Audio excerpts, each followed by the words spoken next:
246억 원의 도전, 오늘 말씀 제목입니다. 여러분은 점심 식사 한 끼에 얼마까지 지불해 보셨습니까? 10,000원? 20,000원? 삼겹살에 콜라까지 시켜도 50,000원 넘기기가 어렵지요. 특히 우리 로만 숯불갈비로 가면 더더욱 그렇게 큰 돈이 들지 않습니다.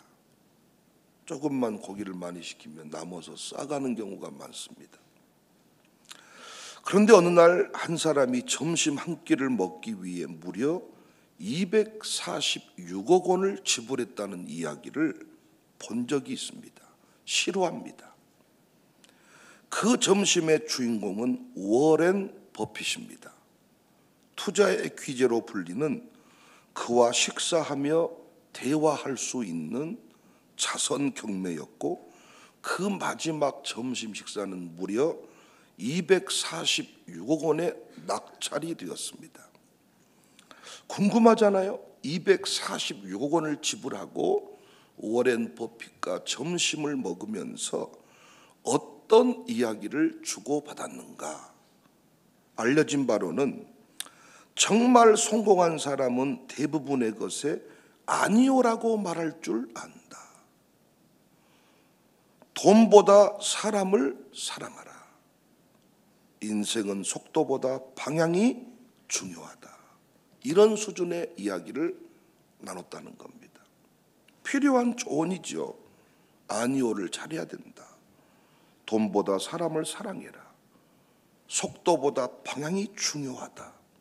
하지만 과연 이 말들이 246원도 아니고 24만 6천 원도 아니고 2,460만 원도 아니고 2억 또 아니고 246억 원이 말이 되는가? 246억 원을 낼 만큼의 가치가 있는가? 대부분의 사람들은 고개를 갸웃거릴 것이고, 우리 전라도 사람들은 미쳤네, 미친놈, 돈이 썩었네. 그런데 저는 이 기사를 읽으면서 전혀 다른 차원의 묵상을 하게 되었어요. 세상은 지혜자를 만나고 지혜 하나 얻겠다고 246억 원을 쓴 사람들이 있는데, 오늘날 그리스도인들은 하늘의 지혜가 공짜로 눈앞에 있어도 펼치질 않습니다. 기도하면 응답하신다고 해도 무릎을 꿇지 않습니다. 말씀이 매일 새롭다 해도 설교를 듣지 않습니다. 예수님이 누가복음 11장 31절에 이런 말씀을 하십니다. 심판 때에 남방 여왕이 일어나 이 세대 사람을 정죄하리니 이는 그가 솔로몬의 지혜로운 말을 들으려고 땅 끝에서 왔음이거니와 솔로몬보다 더 큰 이가 여기 있다. 세상 여왕은 땅 끝까지도 갔습니다. 왜? 지혜를 갈망했기 때문입니다. 솔로몬의 지혜 하나 듣자고 남방 여왕은 사막을 건넜습니다. 한 나라의 여왕이 왕의 체면을 내려놓고 먼 길을 달려와서 오직 한 가지 지혜를 얻기 위해 무릎을 꿇었습니다. 우리는 어떻습니까? 예수님 당시의 사람들은 어땠습니까? 예수님이 눈앞에 계셔도, 그분의 말씀을 매일 들을 수 있어도 우리는 잠을 택합니다. 핸드폰을 택합니다. 넷플릭스를 택합니다. 말씀은 무겁고 기도는 부담스럽고 예배는 취사 선택 사항이 되어버렸습니다. 세상은 246억 원을 들여서 지혜를 구하는데 우리는 은혜를 갈망하지 않습니다. 이렇게 살아서 세상을 이길 수 있겠는가? 저는 요즘 마음이 답답해지는 이런 상황입니다. 언제부턴가 우리 그리스도인들의 모습이 너무 안일해진 것 같아요. 여전히 세상에서는 기독교인이 사업하면 뭔가 질이 떨어질 것 같다는 의식이 있어. 우리 교회도 기업을 많이 하지만 교회가 하는 기업 왠지 좀 질이 떨어질 것 같다. 그런데 와서 보면 아닌가 봐. 교회에서 이런 일을 해요? 교회에서 이런 식당을 왜? 그런데 여전히 교회가 뭘 하면 좀 질이 떨어진 것 같다가 파는 이런 느낌. 기독교인이 정치하면 편향되어 보이고, 기독교인이 무대에 서면 실력이 떨어질 것 같고, 이런 느낌 있지 않습니까? 왜 이런 인식이 생겨났을까요? 우리가 그렇게 살아온 겁니다. 그러나 우리는 보통 인간들이 아니거든요. 일반 은총은 우리 모두에게 주어진 것이고, 세상 사람도 똑같이 산소를 공급받고 삽니다. 그런데 일반 은총 넘어 특별 은총, 우리 십자가 구속의 은혜가 얼마나 큰 것인지를 우리 고난주간 풍회를 통하여, 아니 모든 예배 시간마다 찬송 가사를 통하여 고백하고 있습니다.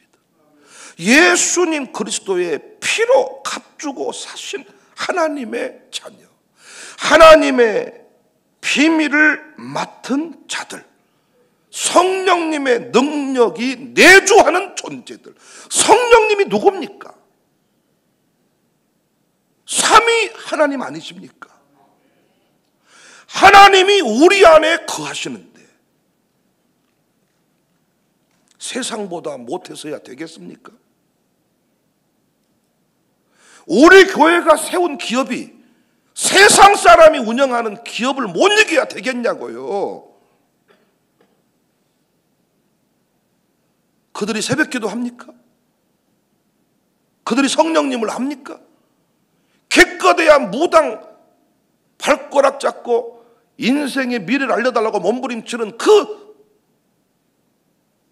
초라한 인생들보다 우리가 못할 이유가 뭐가 있습니까? 세상보다 우리가 무기력해서야 되겠습니까? 교회 에너지가, 교회 안의 분위기가 세상을 따라가야 되겠냐고요.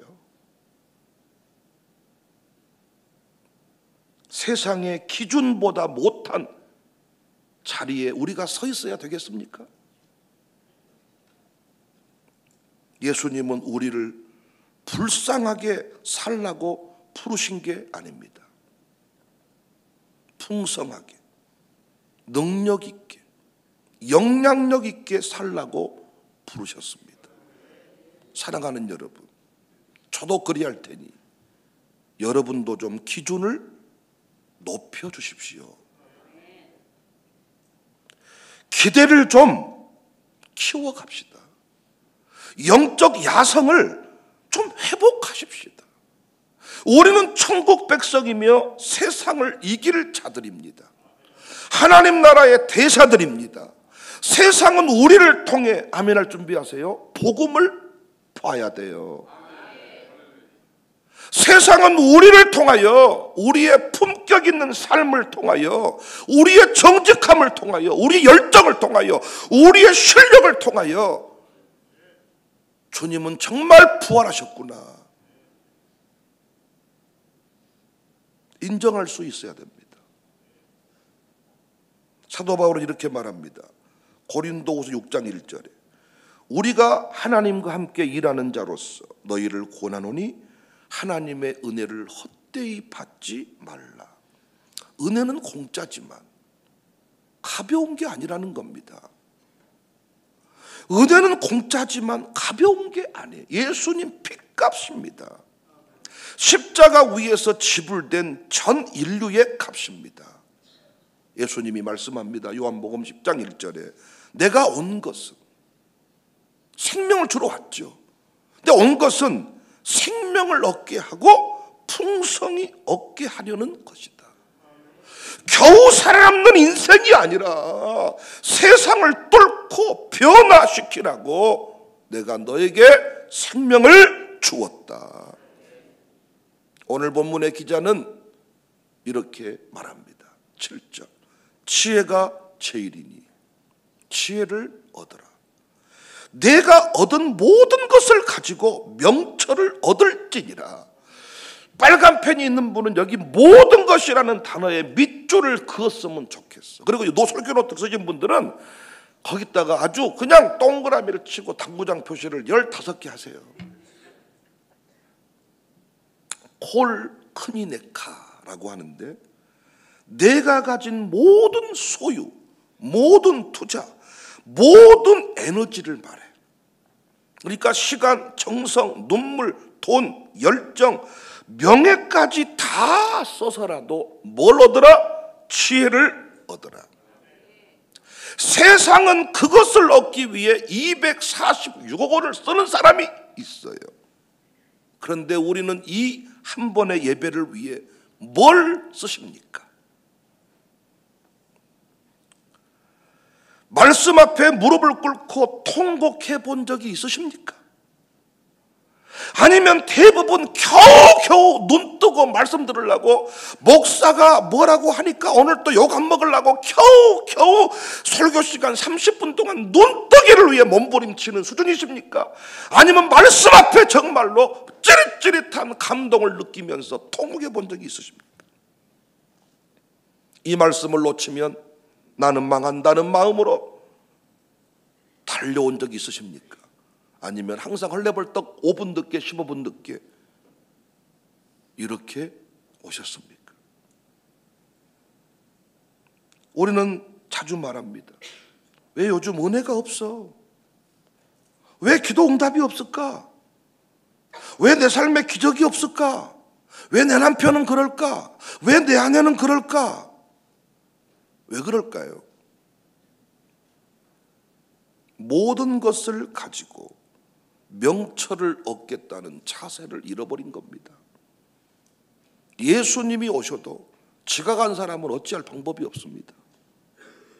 안 그렇습니까? 예수님이 여기 설교한다 그랬어. 그 지각해버렸어. 합법은 지나가 버린 거잖아요.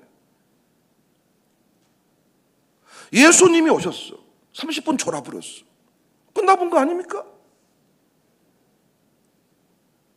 예수님은 졸고 있는 사람한테도 말씀을 집어넣을 수 있어요?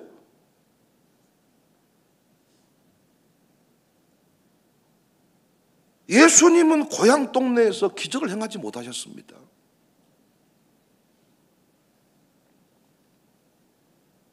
눈물이 없고 갈망이 없고 도전이 없습니다.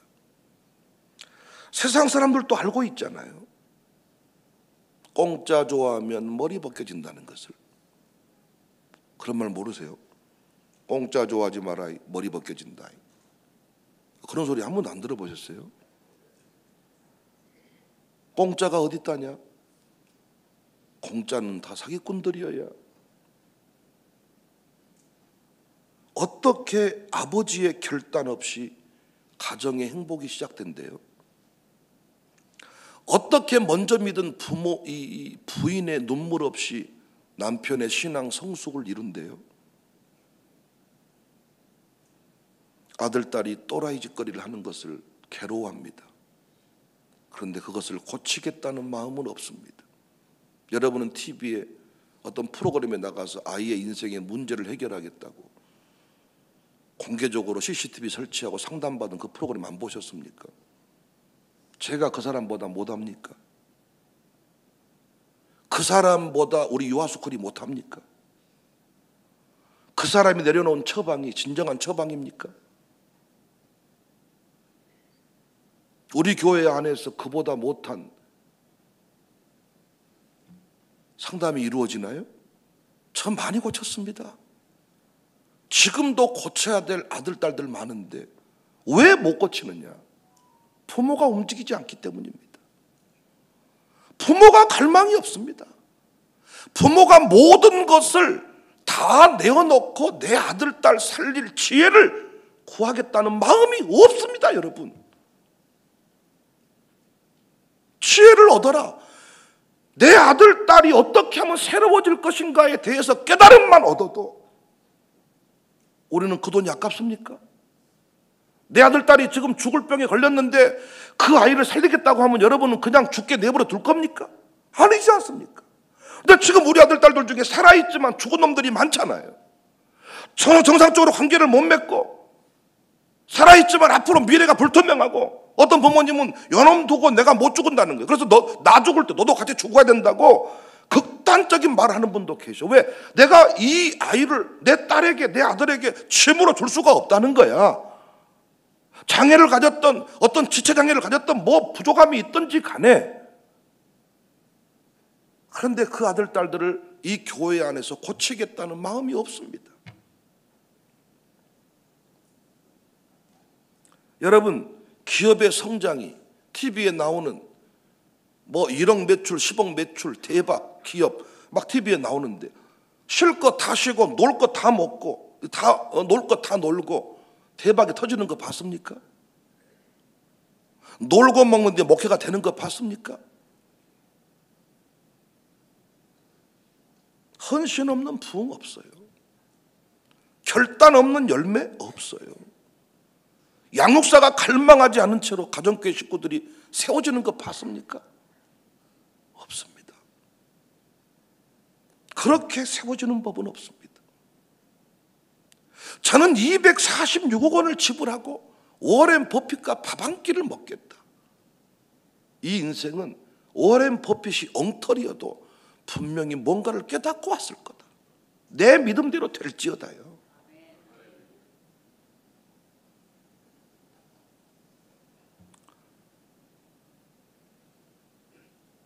지혜가 제일이니 지혜를 얻으라. 여기 얻으라는 말이 단순히 받는다가 아니라 값을 치르고 사들이는 적극적인 행위입니다. 공짜로 받지 말고 값을 치러서라도 지혜를 붙들어라. 지혜의 깨달음이 생명을 결정하거든요. 아버지의 깨달음 하나가 온 집안을 행복하게 만들거든요. 아닙니까? 엄마의 깨달음 하나가 아들, 딸의 인생을 바꾸잖아요. 엄마의 잘못된 애착관계가 아이를 망하게 만들잖아요. 과잉 보호가 얼마나 무섭습니까? 뿌리가 썩어버립니다. 아들을 강아지 취급합니다. 자기의 어떤 그 결핍된 것을 아들한테 다 집어넣어서 SNS를 보면 정말 너는 약간 정신상태가 좀 부족하구나. 그렇게 살지 못하면서 그렇게 살고 있는 것처럼 행복한 척 막 드러내는 이 과시를 하는 이 시대에 이 모든 것이 전부 다 잘못된 사랑의 모습입니다. 그런데 잘못된 줄 모르고 살아갑니다. 이 깨달음을 얻을 때 그 집 아이는 새로워지거든요. 아하, 이 아이가 어렸을 때 선하게 태어나느냐 악하게 태어나느냐 이 깨달음 하나가 유아교육을 가능하게 하느냐 못하게 하느냐. 일반 어린이집에서 일하고 있는 분 만나 한번 대화해 보십시오. 어떤 변화를 경험할 수 있는가. 거기 있는 교육의 원리 출발은 이 아이는 선하다고 믿기 때문에 그 집 부모님들은 이 아이를 유아숙고리에 보내면서 어린이집에 보내면서 천사를 보낸다고 말하기 때문에 어린이 선생님이 이 아이를 건드리면 이 아이는 악마가 되는 거예요. 이 천사의 이 어떤 손실을 오는 거예요. 그래서 이 아이를 건드릴 수가 없어요. 통제 개입할 수가 없어요. 잘못된 깨달음이잖아요. 아이는 악하잖아요. 인간은 악하잖아요. 하면 좀 하세요. 인간 안 악합니까? 어린아이가 선합니까? 내버려 두니까 지가 알아서 예배 드립니까? 목사 아들한테 시집 보내니까 잘 되던가요? 목사 아들이라는 말 듣고 결혼했다가 폐가 망신한 집 많아. 장모님 딸? 장모님 딸이면 그걸로 끝납니까? 천만의 말씀이다고요. 목사님 딸도 신앙생활 똑바로 안 해. 잘못된 깨달음이잖아요. 교육의 출발점이 잘못된 거잖아요. 통합예배 안 된다. 잘못된 깨달음이잖아요. 모든 것을 주고 지혜를 얻어라. 그럼 목사님이 세대 통합이라는 지혜 하나만 깨달아도 그 교회는 달라져 버리잖아요. 한 가정만 세워줘도 하나님이 얼마나 기뻐하죠. 왜? 생명값을 주고 산 가정들이잖아요.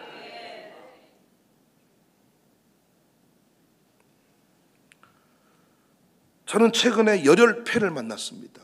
구상열 목사님. 나는 정말 이분의 열정이 어느 순간 지나면 사라질 줄 알았습니다. 일단 장수에서 매주 저희 기도회에 오십니다.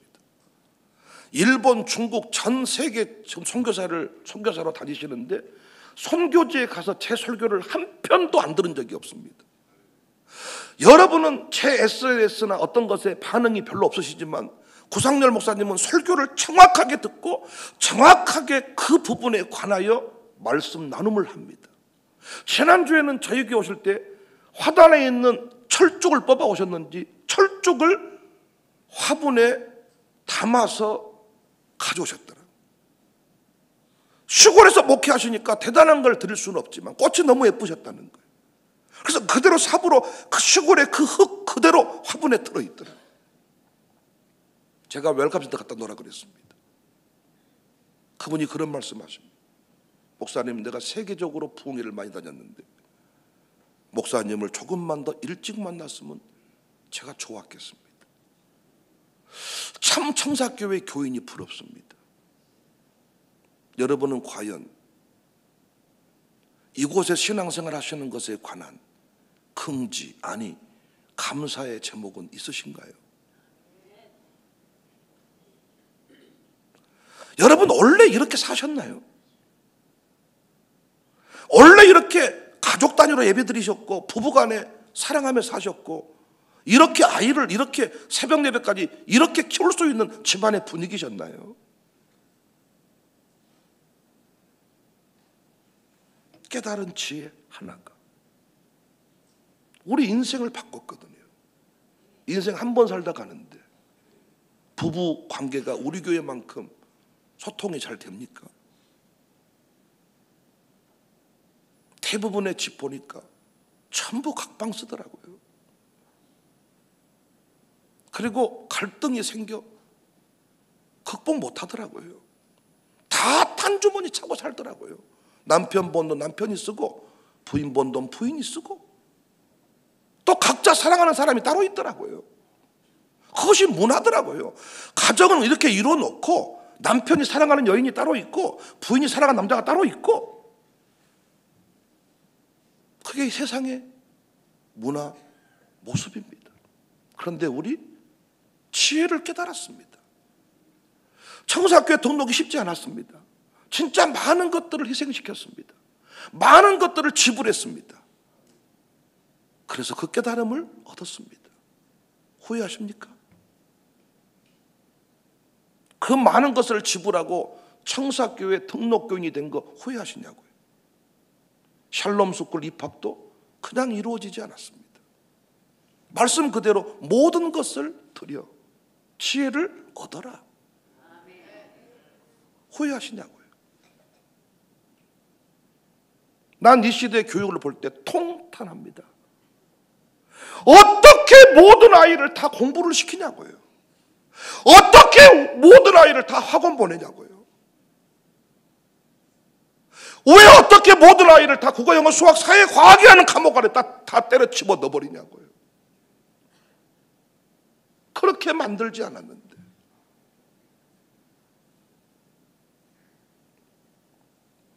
제가 설교를 같이 공부합니다. 목사님들이랑.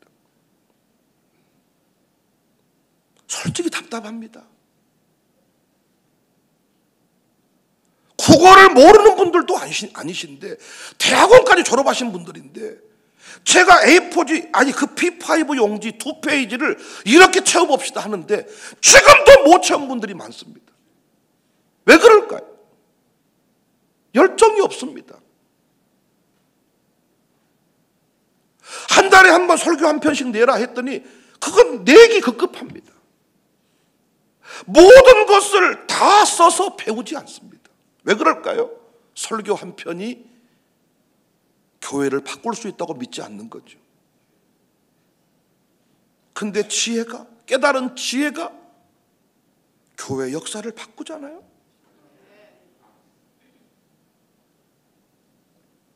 나는 부디 우리 교회 모든 부서의 사역자들이 246억 원의 도전을 가슴에 새겼으면 좋겠습니다.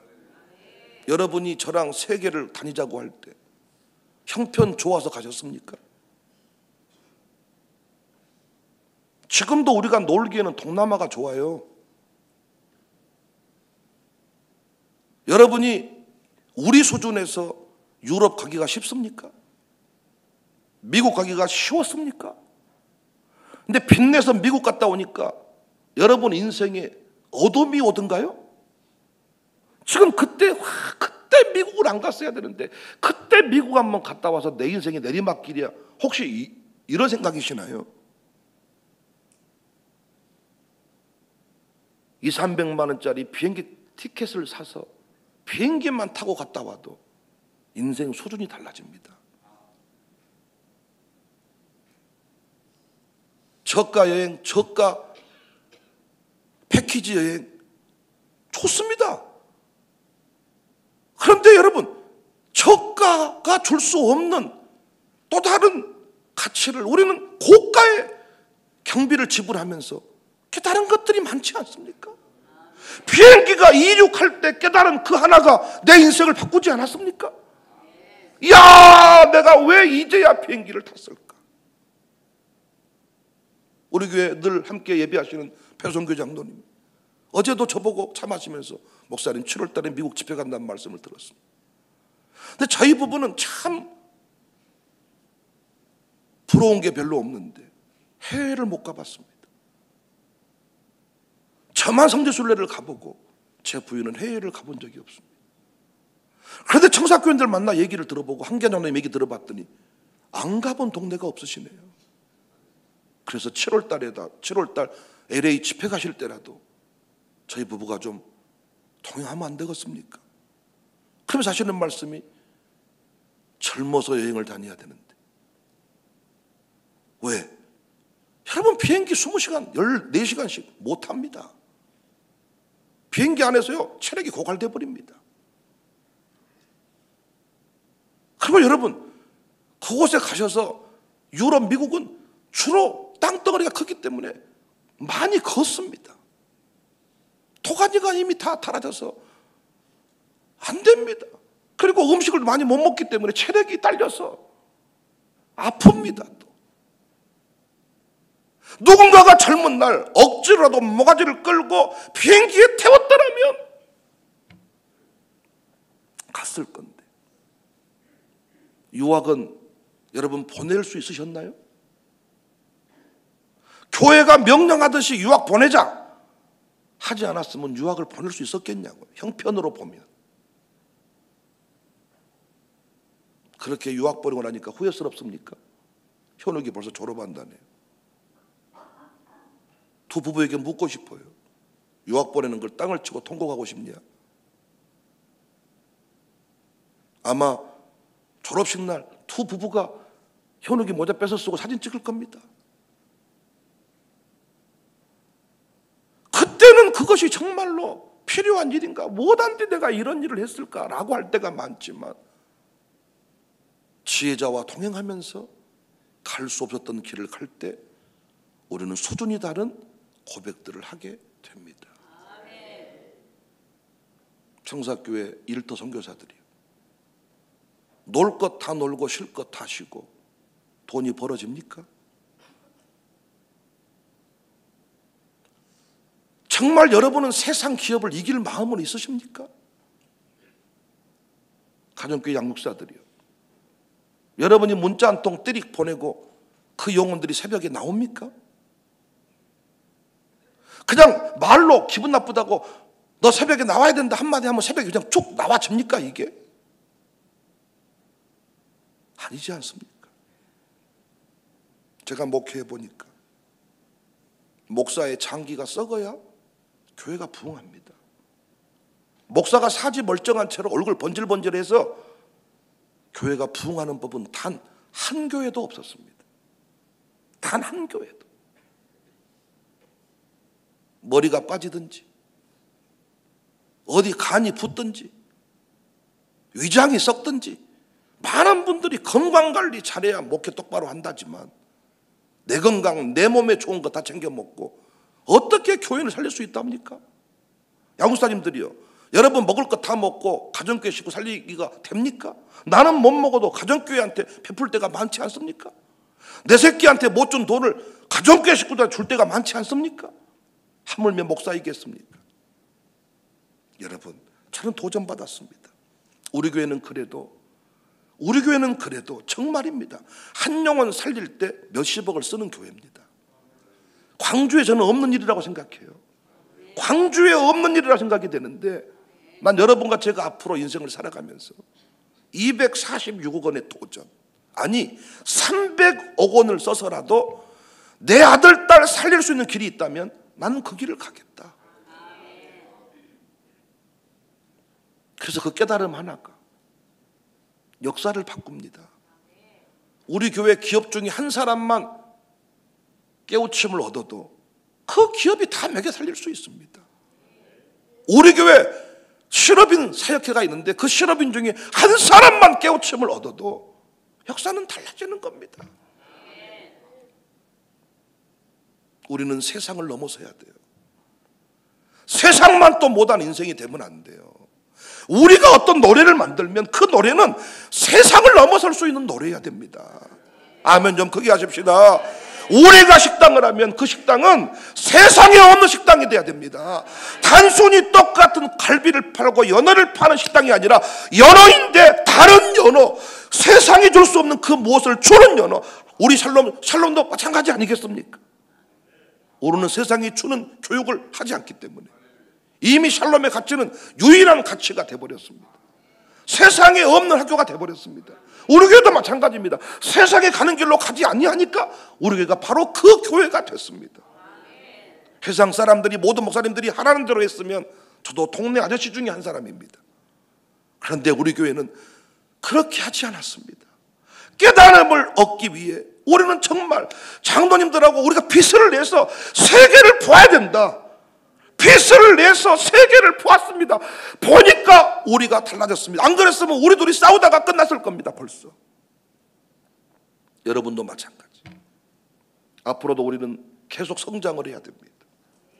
안주하지 않기를, 형편 따지지 않기를, 246억 원의 도전을 기꺼이 넘어설 수 있기를 주님의 이름으로 축복합니다.